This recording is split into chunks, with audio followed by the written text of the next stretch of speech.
Ikaw ba ay SSS members at nais mong kumuha ng PRN para sa pagbabayad ng inyong buwanang contribution? Panoorin ang video na ito.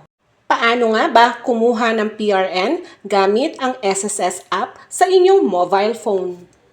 Sa pag-click ng SSS app sa inyong mobile phone, lilitaw ang ganito. I-type lang ang user ID at password.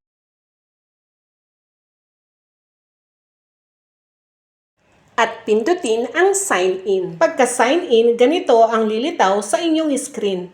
Scroll down pababa hanggang makita ang Generate PRN.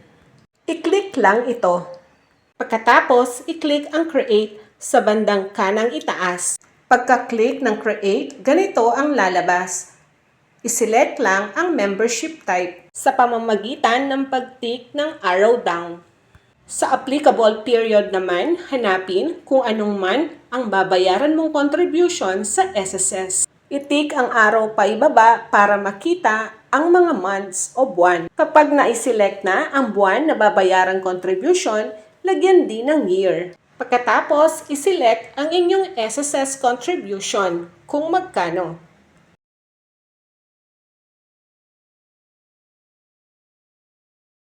Pagkatapos, isubmit ito.